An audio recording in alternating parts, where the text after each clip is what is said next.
the land of chocolate, you know. If anyone wants Jakeman's throat sweets, I've got tons. Hi everyone, welcome to Adventure Responses. This is the 95th hour so far. Just so you know, this is a relaxed performance, which means there won't be any sudden loud noises. The lights will stay up in general across the hour. We are having a slight glitch with the hotel's lights, but if they go down, we will never go to blackout, and I will get them up and going within a few seconds. Also, if at any point in the hour you need to pop out and come back in, you're more than welcome to. And there's a relaxed attitude to sound and movement from the audience for the benefit of people who have struggled staying still and silent for an hour. You don't look like you need hearing headsets or anything, but if you did, my name's Chloe, stuff like that, just give me a wave, I'll be over there. And I will now pass you on to our GM for the hour, Alex. Hello! Yay! Hi, hello everybody. Welcome, yes, I'm Alex, I'm your games master for the next hour of today.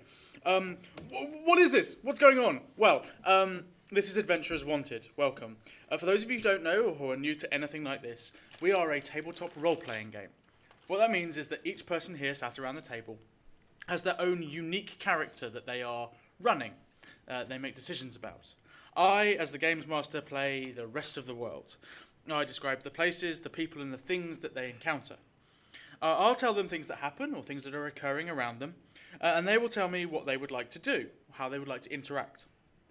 Sometimes I will ask them to roll dice, and their success or failure on those dice rolls will dictate whether they succeed at the thing they want to do majestically or fail dismally and often hilariously.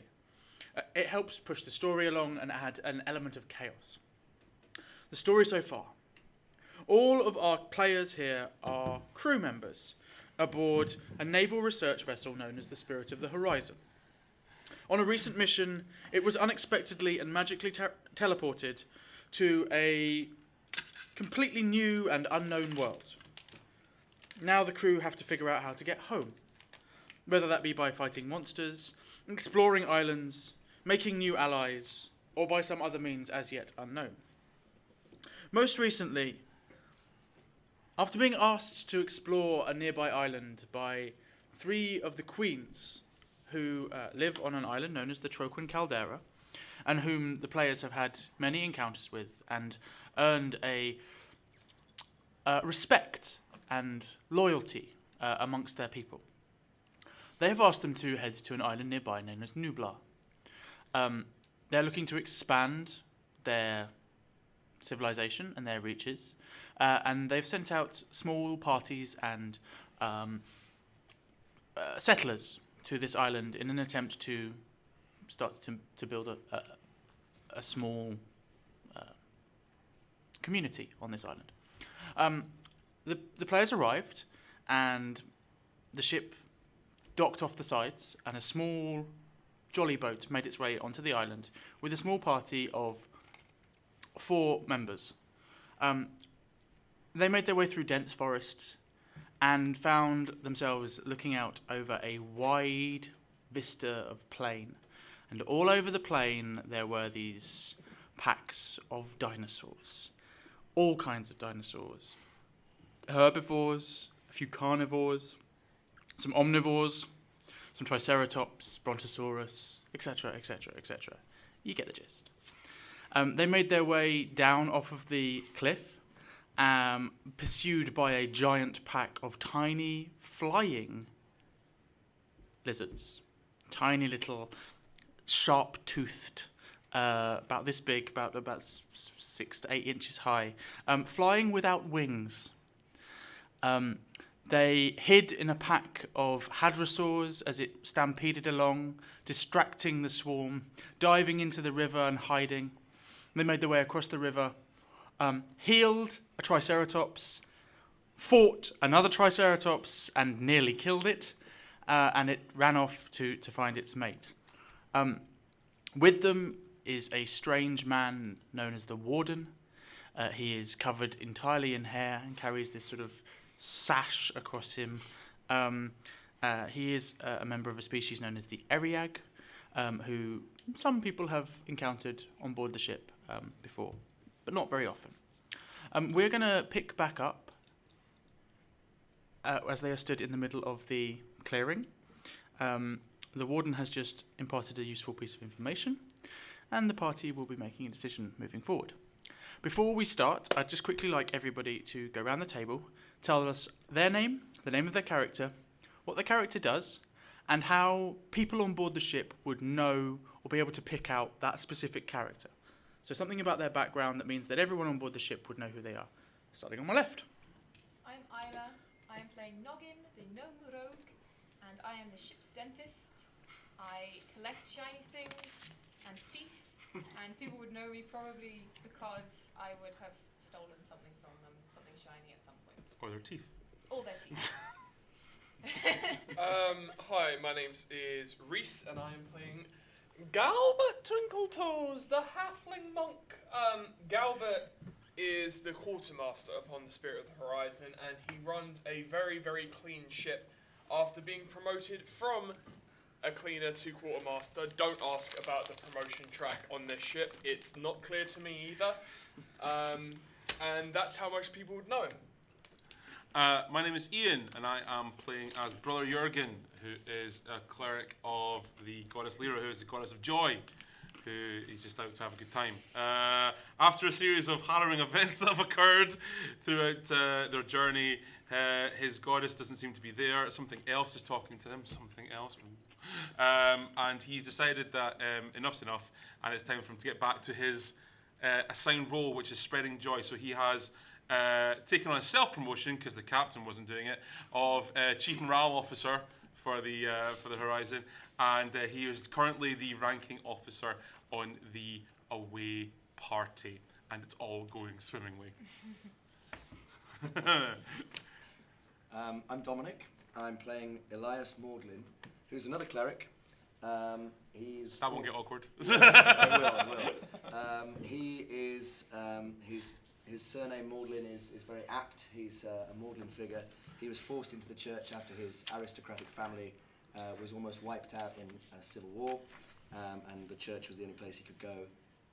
He is a cleric of the slightly obscure sun god Rodan, who is the son of the god of light and everything, but he's usually identified by moping in a corner dressed entirely in black. Goth cleric. Wow. Cool.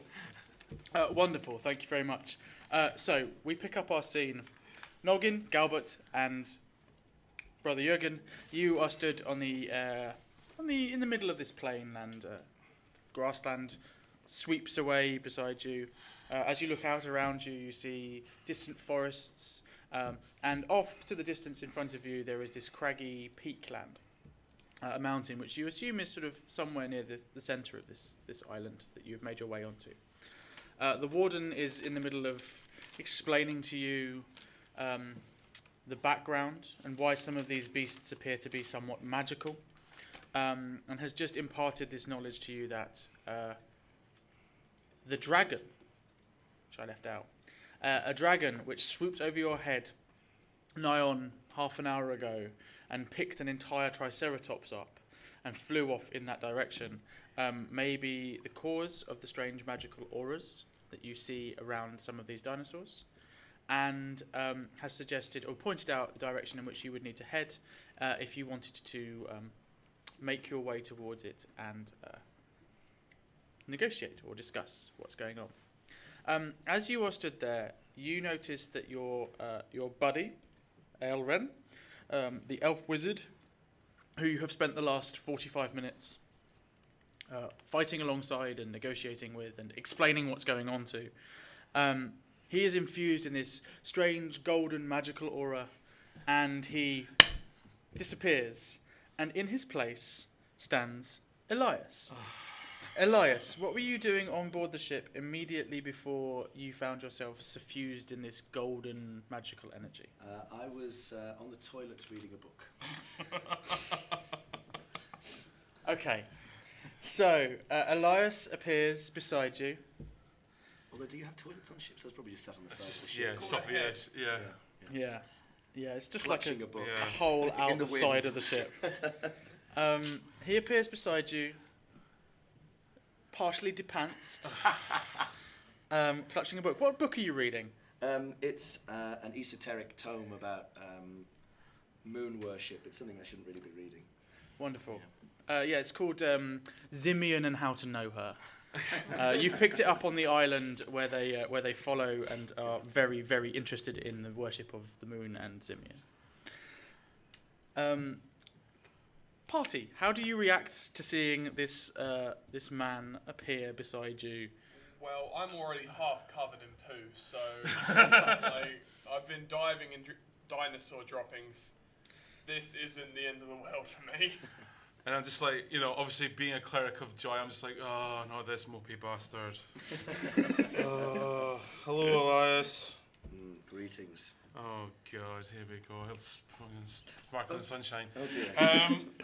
Yeah, oh, Jesus Christ. Oh, God. My underjohns. For Lyra's sake, put it away, man. No one needs to see that. Right, getting you up to speed. We're on an island of dinosaurs, okay? Let's just, let's keep it light, shall we? Okay? Oh, God. What's that book you're reading anyway?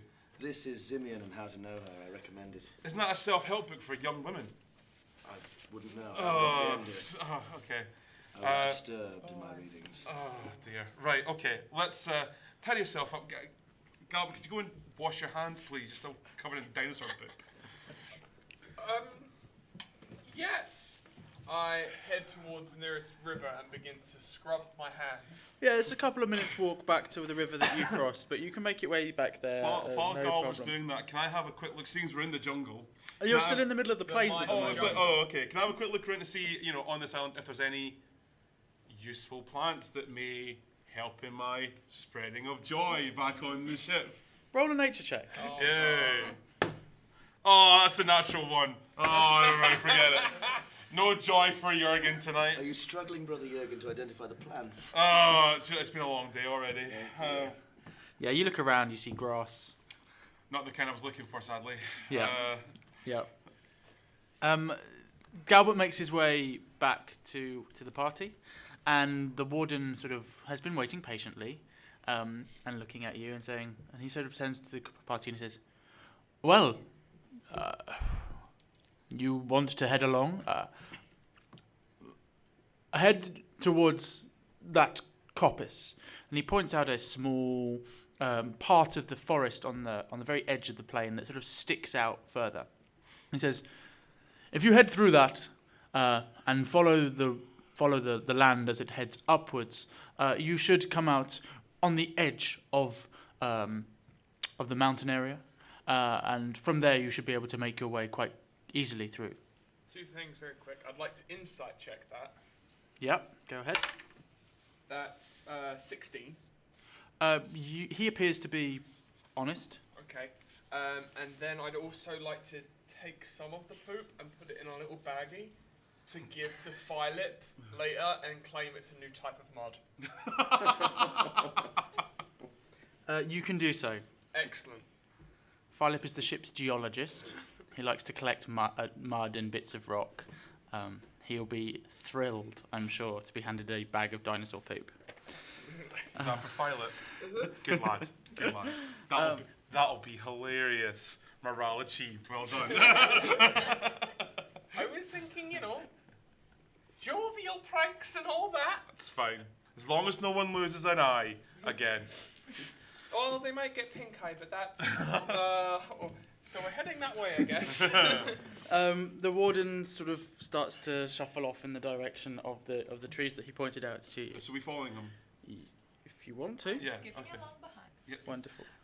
Walking, my favourite. Oh, God Christ. Like a bee at a picnic.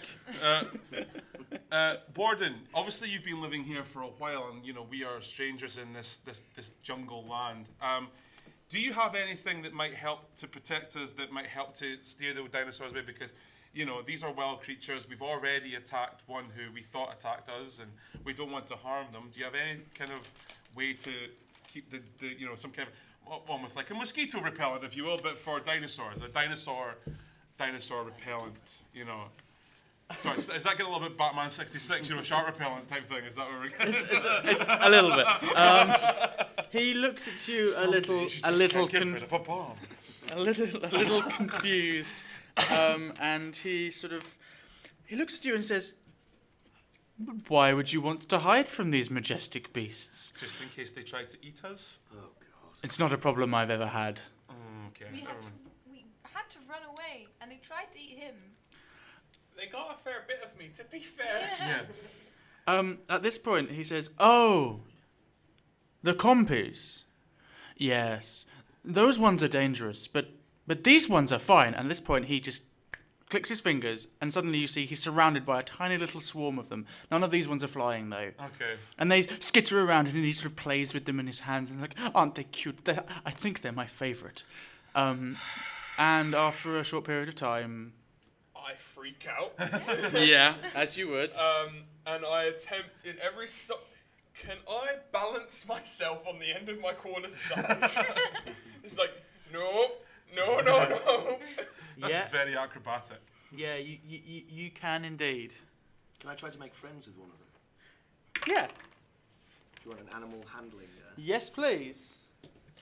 Oh, that's an 11. You go over to where these are, and there's there's about 8 of them, and they're sort of skittering around and playing all over the back of the warden, and you go forward to sort of hold out to. It assumes you're holding out some food, and it just takes a nip at your finger. Oh, vicious, horrible little creatures. What were you trying to achieve? You were trying to hide on top of your quarterstaff. Yep. Roll a dexterity acrobatics check for me. 19 plus 4 plus 4, so 27. 27. Yeah, you plant the quarterstaff into the mud here, which is quite thick, and accepts it, and then you sort of skim up and sort of cross-legged on top of it, balancing in it, whilst around you they sniff and they sort of jump, leap, No. as if they're trying to play with you. And he says, "Oh, don't worry about them. These ones are my friends. I like to keep them with me alongside to talk to. Where did they come from? You just keep them in your pockets. Do not all of you have access to magical equipment? No.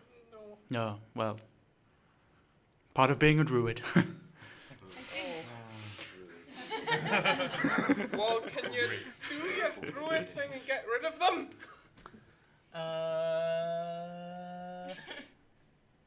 I think I can dispel them. Sure. Just walk around with a swarm of compies for the rest of the day. He looks around and he's upset that you don't appreciate his friends, but he sees that you are. Twinkletoes would like to remain with his toes. He sees that you are struggling, and he says, "Very well, if you don't want to be kept company by these wonderful beasts, then..." And he sort of waves his hands, and they sort of fade and fizzle out of I existence. think I prefer the bigger ones. He heard what you were saying about protection, dinosaur Spray. repellent, and he says, "I cannot do anything that will stop them from being near you, but I suppose it's only fair to warn you. Between here and the edge of the trees, we will have to travel through a small pack of brontosaurus. They're friendly. I promise you they're friendly, but they've also been tampered with. We will have to keep our wits about us. Someone touched the brontosaurus eye. The earth around them is wild, and although they are wonderful creatures, they are not the smartest. They don't have full control over their new power. What's their new power? The earth shakes and grows. And, well, I've only seen it happen a couple of times, but these weird pillars of earth seem to break out of the ground around them. Does that sound familiar to what I've seen Philip cast? What have you seen Philip cast? Earth tremor or something along those lines. Basically, pillars of volcanic rock come up and bludgeon everything around him. Roll insight. 8. Maybe? You're not entirely certain. but Okay. it has a similar kind of flavour. So there's a big group of earthquake dinosaurs on the other side of the jungle. Fantastic. Can we not go around them? Kalukale. They tend to keep to the area beside the coppice. It's full of rich, nutritious plants that they like to eat. In order to make our way up that particular incline and onto the cliffs above, we will have to go at least near to them. I would recommend keeping about 30 feet away. Any closer and, well, you might have to keep your wits about you. Just try to go round the edge. We'll stay away from them. We'll go around the edge of the clearing. And hopefully they won't spot us. He said, the worst magical knowingly. accident Yeah. You can Okay. stealth. Very well, Warden. If you'd like to lead on, and we shall try and avoid these friends of yours, if we can. Yeah, you make your way across the plains, and it undulates and dips and heads. And the grasslands are rich and lush, and you move closer towards the tree line. As you crest one of the particular rises in the land, you see in the distance this tiny head, and then another couple of tiny heads. And as you drop back down again, you lose sight of them, and then you crest the next rise, and this time you see the head and a little bit of neck. It seems quite a long way away. They're not particularly close by at the moment, but as you move along forwards and you keep going over this undulating terrain, gradually more and more of these dinosaurs, or rather these two particular dinosaurs, are revealed. Roll perception checks from where you are. Oh, for God's sake. 7. 19. 22. Maths. 17 plus 9. Thank you. 26. 26. 26. Plus 10. Add 10, take away 1. Jürgen, you are distracted by having Life. having to trudge across this landscape. The rest of you see these enormous dinosaurs, maybe 6 meters tall, at least 22 meters from head to tip of tail. They are absolutely huge. Their feet and the trunks of their feet are at least the width of an entire human. In comparison to the halfling, and you're a halfling as well. You're both I'm a halfling. gnome. You're a gnome. You're We're a not the halfling. same. Neat individual cultures. In comparison to you, these things are huge. Like, you've never seen anything this big alive before in your life. And you make your way closer to it. As you do so, you feel the ground beneath your feet tremor, and you see this giant pillar of rock just jet out of the ground off to the side from one of the brontosauruses. You look over and you see 6 huge pillars of stone burst up, 5 feet diameter, up 30 feet in the air. What would you like to do? How do you feel about seeing this? Not great. Right, okay. So how far is it from one side of the clearing to the other? From where you are to the tree line is probably about 100 foot, maybe just under. You're pretty certain that if you were to try and dash through it, it would take you at least 2 turns. How many dinosaurs do we see? Just in the clearing? 2. Just the 2. Okay. And which way are they looking at right now? Are they looking towards where we are? Have they seen us? One of them is munching on the leaves of the tree line, looking Okay. away from you. The other sort of stands lofted, head lofted in the air, looking out across the plains beyond. Okay. We could try and sneak past them, but my stealth level is shocking. Galbert's already gone. Seeing Galbert, Galbert go, I'm Galbert going. is stealthily approaching one of the creatures. Great. Approaching it. Yeah. Sweet. Roll stealth. Ooh. That's a 19. Straight 19. Straight 19. Yep. It's not aware of your arrival. It's Okay. busy. Which one are you going for? The one looking out over the plain or the one eating the tree? The one eating the tree. Okay. You're yeah. going straight towards it. Yes. Oh, that's going to end well. Right. Okay. I got up the tree it's eating. How far is your? How far do you move in your one go? 40 feet. So you make your way towards it. This one is right on the tree line. Mhm. So it's you make 40 feet. You're about halfway to it. Yep. There's another 40 feet to go before you get to it. Okay. I'm going to approach the other one. You're going to go towards the other one. Yeah. Wonderful. Stealth.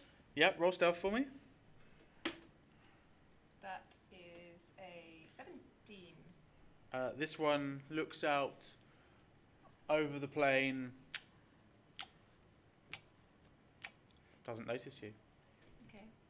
I want to head toward its tail. So its tail is back towards the tree line. It is. This Okay. one is closer to you, but it's looking towards you. So this Alright. one's head is close to you. The other one's head is away from you. Therefore, its tail is close to you.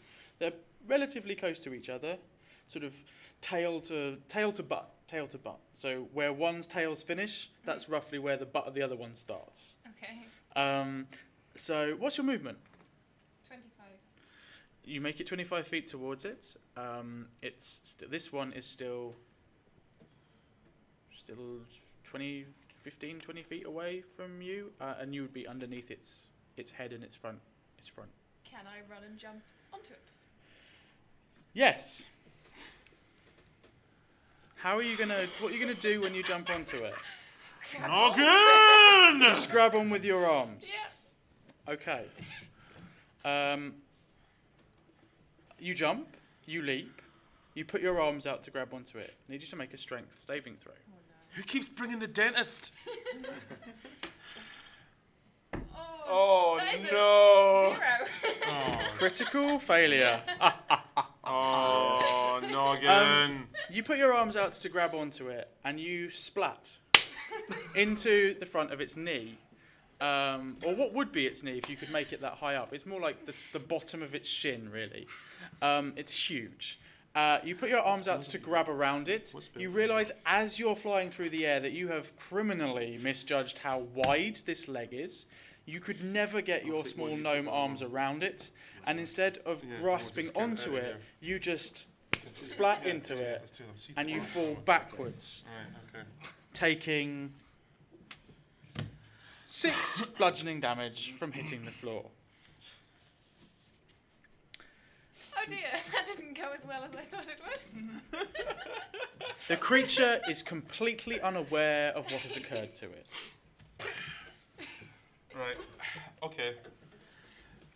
Jürgen, I'm going to go up to the one that I'm going to try to gently approach the one that that Noggin has just run into, and I'm going to cast banishment on it. It'll come back. It's just so we can get past it. I just want to, phase Okay. it out of the way. explain to me how banishment works. Okay, so banishment. Explain to everyone here. All how right. Okay. So banishment is attempt to send one creature that you can see within range to another plane of existence. The target must succeed a charisma saving throw or be banished. If the target is native to the plane of existence you're on, which it is, right? You think? Then banish the target.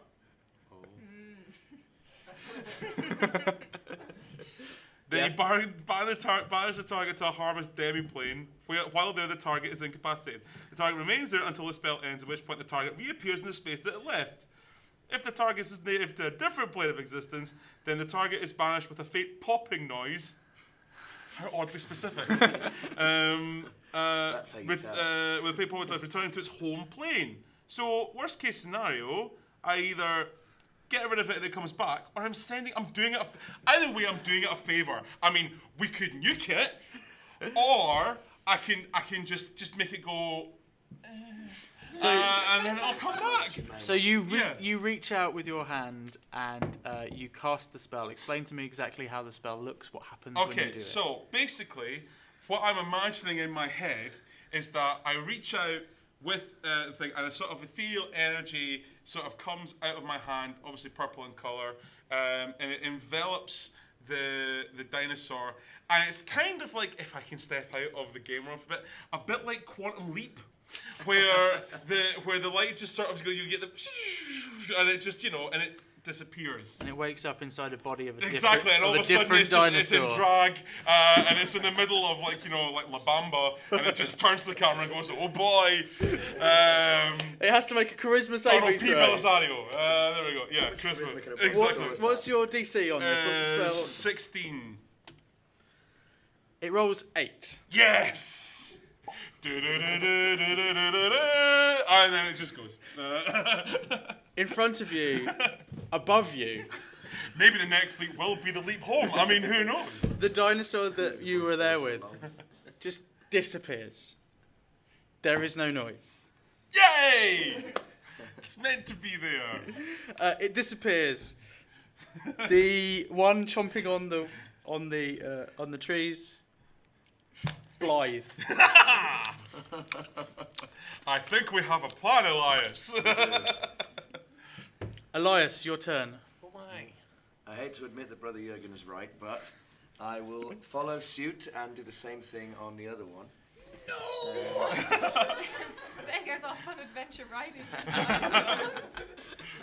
You may wish to brace yourself, little man. He's still 40 foot Oh, away right, from it. fine, So, fine. what's the spell range on this one actually? I don't know.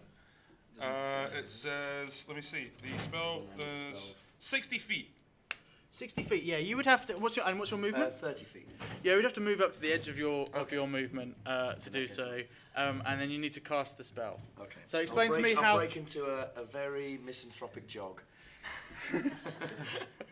Um, to get to my 30 feet. you've and seen- then sigh heavily. You saw how Jurgen cast his spell. How does Elias cast his version of this spell? He casts his spell like he casts all of his spells. He rolls his eyes, lets out a long sigh, and then under his breath invokes Rodan, who then blesses him with an incredibly bright light that shoots in a sort of beam from his hand, completely in contrast with what he would prefer, which is to have no attention drawn to this at all. Cool. And there's a sort of angelic choir sound. I set as with the well. background. Yeah, exactly like that.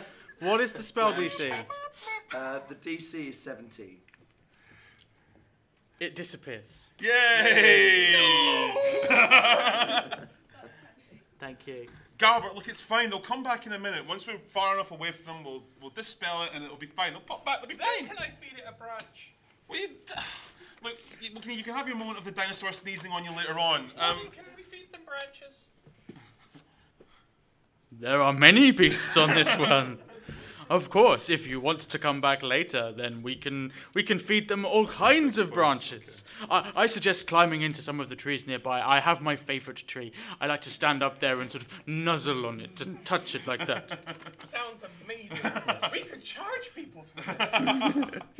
Some kind of theme park. He perhaps. sees there is a moment of like, what a wonderful idea. We shall call it Dinosaur Place. Name needs work. Cretaceous resort. Yes, the dinosaur's disappearing. No pop, No pop, no size. just disappearing, and you run forward into the tree line beyond. You start to make your way in. It's dense, it's thick. It's hard to find a pathway in here, but slowly the land and the trees and the shrubbery sort of tend to head upwards a little bit. About 45, 50 seconds later, you hear thud, thud, and then there is a rustling in the trees behind you, and See? Fine. yeah, they didn't even notice that they'd been banished. They are not smart. Stupid dinosaurs. Hey, don't be mean to them. It's literally, look at it, it's fine. Let's get on. Wouldn't like if someone called you stupid. Many people have. Well, maybe it's not. Shut up, Elias. You have made your way into the tree line, and you're starting to head up. I'd like everyone to roll me a perception check, please. No puzzles. 16. 23. 10. 13. Noggin and Galbert, you hear something different to everyone else. Elias and Jürgen, you look around and you see that the tree line here is different to the trees that you passed through earlier, Jürgen. The air is closer. It's damper. Whereas before you moved through sort of temperate rainforest, here you are in jungle. The floor is thick with spines and fronds of a slightly different kind of foliage. The trees, gnarled and strange, move up into a thick canopy above your heads. It's dark, it's warm, it's close, and it's sticky. You start to feel a bead of sweat across the forehead and down the back of your neck, rolling down between your shoulder blades. It's warm, innit? I hate it. There is the chittering of insects and the squeaking of frogs. Squeaking. They make all kinds of sounds. So we're going uphill into a swamp. It's An just- uphill swamp, ladies and gentlemen. It's just a jungle. It's just a jungle. We keep treading on these frogs. Galbert and Noggin, you hear over the sounds of these nearby insects and amphibious and reptiles, you hear a rustling and the sounds of combat, and you hear the sound of a screeching, kind of like this is right at the end of 5 hours to be like,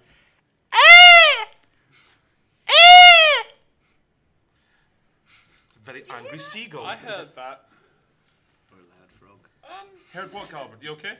I think there's something that's currently attacking or being attacked or in pain or just had a really long shift. I don't know. what would you like to do? I think the little people should check it out. Shall we I have approach no the problem with noise that. stealthily? Stealth. Yeah. Let's go. Stealth! Nice. 17. That is a 21. 17 and 21. Be like 21. Predator and just be like, gone. Yeah. Yeah. I think the little people should see it, to check it out, and then we disappear.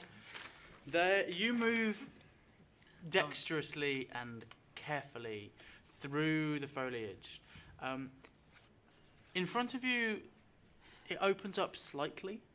It's not so much a clearing as it is an area where the large trees around the sides have grown so big and created such a thick canopy above that lower down there's not enough sunlight to allow plant life to really thrive and grow. And so it's kind of like a glade. It's more of a clearing where the low-level shrubbery is finer. In the centre of it, you see something. Doesn't say how many. 2, is it? Gonna go with 2. 2? Yeah, there we go. You see 2 smart-looking dinosaurs. They appear well like dressed. yeah, very very well Two dressed. well dressed dinosaurs. They stand on 2 legs and they hold in front of them tiny little dinosaur hands. They are about the mighty T-Rex. they are about 6 foot tall, maybe slightly bigger, and they are engaged in what you think is combat with a tall Katafu woman. You've both met Katafu before. They are 6.5 feet tall, thick skin that's sort of mottled grey, and then there's sort of colour beneath the skin. They wear their hair in these long, dark ponytails. They wear almost no clothing apart from, which is a bit of a theme on this land, it turns out. Apart from this like loincloth that hangs all the way down to the floor, on which is this broadsword, a symbol of their deity. This one is being attacked and trying to defend herself. She, like the warden, appears to be a druid, and the magic that's emanating off of her has a distinctly elemental and earthy flavour to what's going on. As you approach and watch, you see one of these dinosaurs screech, the same noise that you heard before. And from around its neck, these two great flaps flick into existence. And out of its mouth, you see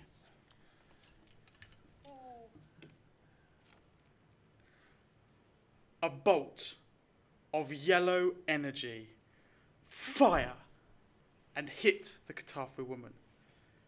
The energy fizzles with a electrical power, and bits of it dart off and earth into the ground.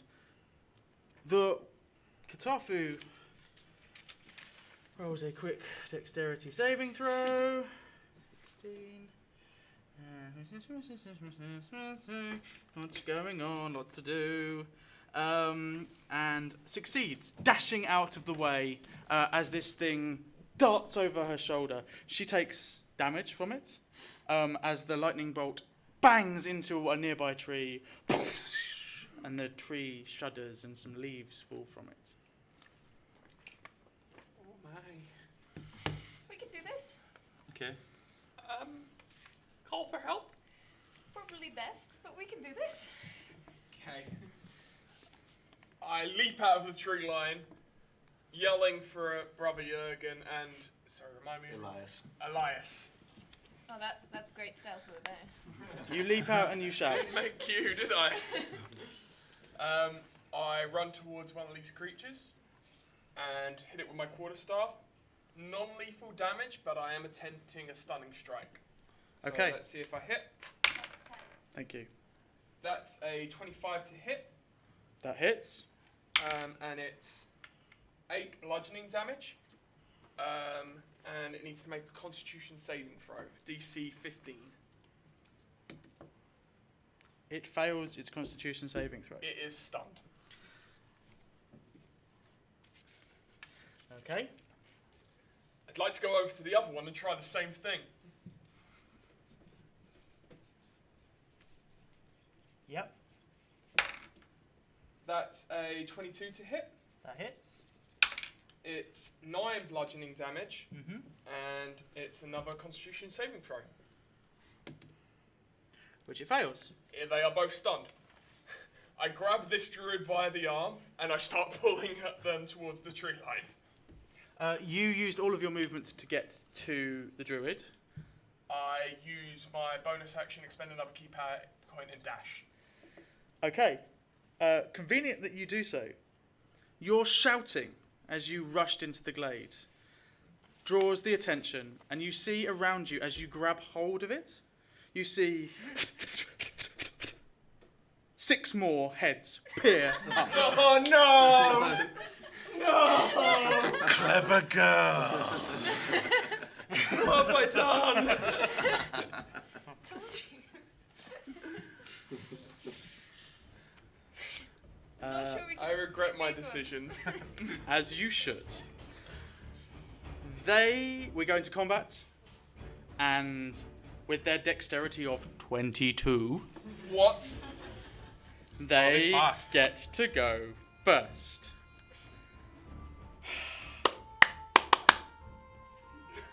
Gonna kill ya. Oh no! Galbert! 3 of them leap I'm glad it's forward not daring. to bite and attack you with their claws. Bring it on. They make 3 attacks each. Oh my god, that's... What? What? That's...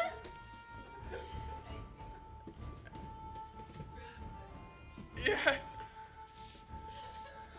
Okay, I'm going to roll all 3 bites at the first. Great, bring it on. 1 is a critical failure. Fantastic. And he bands and smacks into the floor. The others hit you for 23 and 26. That'll hit. Um, Jesus. God's Many sake. things going on. 2 of them have hit you. You take 22 points of piercing damage. Fudging Yeah. fudge. That's the bites. The one that rolled a critical fail, I'm going to say hits the ground, doesn't get a chance to attack you with its claws. Is that but just the one other, of them? Was that all of them? that was all 3 of them. Okay, that's fine. But now they're going to attack you with their 2 claws as well. So that's 4 more attacks against you. One of which is a critical success. Oh, dude. The others are a 17, Misses. that was a 12, 20, That will hit. and a 22. That will hit. So 3 of them hit. One of them is a critical success. 128. So that's 3d6. I'm gonna choose this one to double. 4, 7, 10, 16, 19 slashing damage. I'm still standing. That's Stronger the than I first ever 3. did. This is the first That's 3. not great. One of them squeals. Oh no. Its flaps on the side of its head out, and it is going to spit at you. Dude. I've made bad life choices. I need How's your you. perception check the next time you run into a giant arena. I need you to roll a dexterity saving throw. Come on, boy, don't fail me now. Dexterity saving throw. That would be a 15. You dive out of the way as once again this yellow energy fizzes out of its mouth. I have evasion. If I pass the saving throw, I take no damage. It arcs over your head, earthing off into the ground around you, and slams into the tree behind your head. Second one fires, makes the same screech, and I need you to roll a second dexterity saving. 19. Again, this time a red bolt of energy fires out, flames, there is a smell of burning, and it bangs over your head. How are you evading these? Oh, I Just actually everything have like no Super Mario, it's idea. like, woo, Very actually Super Mario-esque. Woohoo! And then as I'm jumping up, the second beam comes down and I twist and dive into the mud as much as I possibly can. Cool. You land in the mud. But you're not on your feet, are you? The final one jumps in to attack you with its bite and its Hit on. claws with advantage. Yes, it does have advantage.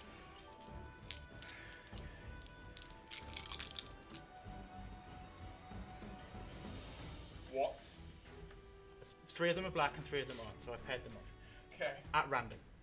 Does a 21 hit you? A 21 will hit. Does a 23 hit you? A 23 will hit. And a 22 will hit you. A 22 will hit. It will hit you with 1 bite and 2 claws. Oh, God.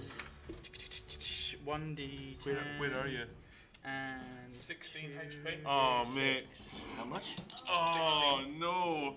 It's lucky we've got 2 The players. captain's going to kill me. I rolled 16 plus the additional 9 as it leaps into your back. The claws go sticking into the back of Galbert's small frame, and it bites down on his neck. I am unconscious.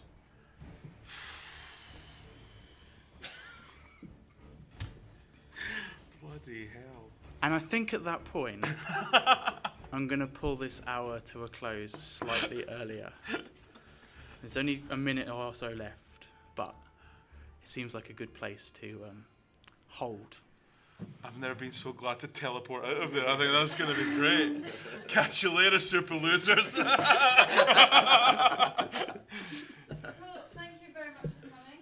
We are doing this from 10 a.m. to 3 p.m. and 5 p.m. to 10 p.m. every day at the Fringe.